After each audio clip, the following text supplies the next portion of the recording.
Bonjour. Ne quitte jamais, alors jamais ta femme parce qu'elle s'est fâchée et toi tu t'es fâché.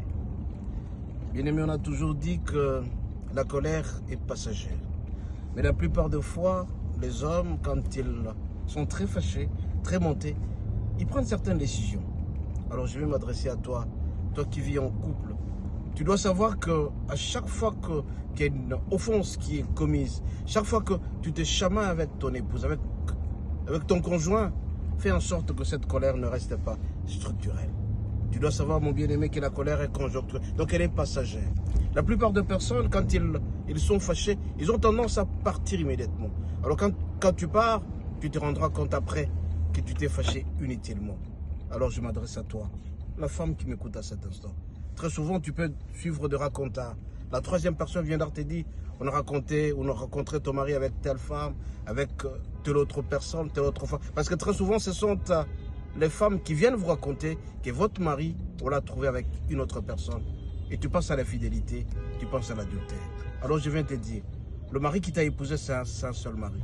Celui-là, quelle que soit la situation que tu connaîtras, quelle que soit la situation qu'on viendra t'apprendre, on l'a rencontré avec une femme, il est en train de faire ceci, n'accepte jamais ça. Alors, même si la colère venait, essaie un peu de passer. Tu dois voir ce qu'on appelle, dans Galates 5, verset 22, la maîtrise de toi-même. Est-ce que tu te maîtrises? Si tu as la maîtrise, tu verras que Dieu t'aidera à quitter cette situation. Mais par contre, si tu mets à cœur cette colère, tu risques de gâcher ton mariage. Tu risques de couper ton mariage en deux. Et ça s'appelle rupture. Même aussi pour les hommes. Quel que soit ce qu'on pourra raconter pour votre femme. Essayez un peu de vous dépasser. Alors, chaque fois quand il y a la colère, il y a collision, dépassez-vous. Demandez au Saint-Esprit de vous demander. La colère peut durer un jour, 2 jours, que ça ne reste pas longtemps. Quel que soit le degré. Le plus grand degré, c'est la fidélité. Alors, femme, apprends à pardonner à ton mari chaque fois que tu vas rencontrer avec une autre femme. Je n'encourage pas l'infidélité, mais je dis tout simplement, le pardon, il existe en français. Le pardon, il existe en lingala, kolimbisa. Il existe aussi en swahili, kurumiana. Alors comme ce pardon est un peu partout dans toutes les langues, et donc il faut l'appliquer. Quand tu pourras pardonner à ce moment-là, tu verras que tu seras béni richement. Il en est de même pour la femme.